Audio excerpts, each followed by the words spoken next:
আল্লাহর যে এই অপার ও দয়া ভালোবাসা, এটার উপর আস্থা আছে তো? নাকি নিজের ঈমান আর আমলের উপর আস্থা রাখবেন? আমাদের আমল, আমাদের ইবাদত, আমাদের সালাত, যাকাত, এগুলো আমাদেরকে জান্নাতে নিতে পারবে? আমাদেরকে জান্নাতে নিতে পারে শুধুমাত্র কেবলমাত্র আল্লাহর দয়া আর ভালোবাসা। আমরা যে লোক দেখানো নামাজ পড়ি, ইবাদত করি, আল্লাহর কসম এটা মিজানের পাল্লা রেখে দিলে এটার কোনো ওজনই হবে না। আমাদের আশার জায়গা, ভরসার জায়গা একটা, সেটা হলো আল্লাহর দয়া। চিল্লায় বলেন ঠিক কি না? বনি ইসরাইলের এক আবেদ 100 বছর আল্লাহর ইবাদত করেছে। In the day of judgement Allah তাআলা ওই আবেদকে বলবে, উদখুলিল জান্নাতে বিরহমাতি, go to the paradise with my mercy, আমার দয়ায় ভালোবাসায় জান্নাতে ঢুকে যাও। ওই আল্লাহর ওলি বলবে, বালবি আমালি, আল্লাহ আমি আমার আমল দিয়ে যেতে চাই, আপনার দয়া দিয়ে জান্নাতে যাওয়া লাগবে কেন? আমি নামাজ তো কম পড়ি নাই, জিকির তো কম করি নাই, তাহাজ্জুদ তো কম পড়ি নাই। আল্লাহ বলবেন, তাই এত তাহাজ্জুদ পড়েছিস, আমি যে চোখ দিয়েছি এই চোখের নেয়ামতের শুকরিয়াই তো তোর আদায় হয় না। এই দুটি চোখ দিয়েছ বলে দেখি যে কত অপরূপ নয়নাভিরাম, খেতে খামারের জুড়াই জ্বালা বিধুর ধূপ, তোমার দেয়া চোখের শুকুর জানাবো তার ভাষা কই, যতই দেখি ততই যেন পলক ছাড়া চেরই।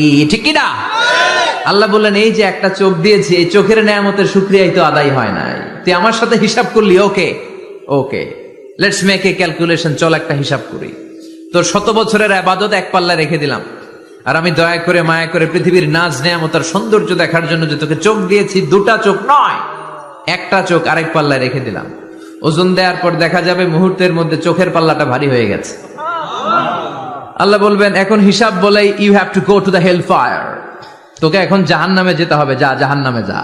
এবার আল্লাহর ওলি বলবে, আল্লাহ মাফ চাই, দোয়া চাই, জাহান্নামে যেতে পারবো না, আল্লাহ তুমি আমারে মাফ করে দাও। আল্লাহ বলবেন, now you are on the right track, এখন তুমি লাইনে আসছো মিয়া, এতক্ষণ বেলাইনে কথা বলতেছিল। আমার দয়া, আমার রহমত, আমার ভালোবাসা ছাড়া কশ্চিন কালেও কেউ জান্নাতে ঢুকতে পারবে আল্লাহ তখন তারে বলবেন, উদখুলিল জান্নাতে বিরহমাতি, go to the paradise with my mercy, আমার দয়ায় এখন তুমি জান্নাতে ঢুকে যাও। চিল্লায় পড়েন সুবহানাল্লাহ।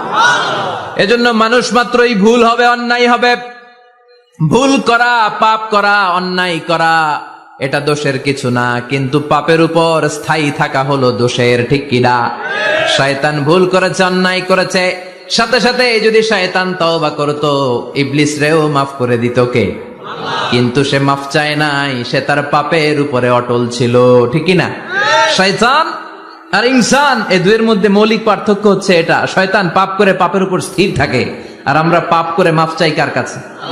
আমাদের জন্য মাফ চাওয়ার দরজা খোলা আছে না নাই? সকালে গুনাহ করছি, দুপুরে মাফ করে দিবে কে? দুপুরে পাপ করছি, রাতে মাফ চাইলে ক্ষমা করে দিবে কে?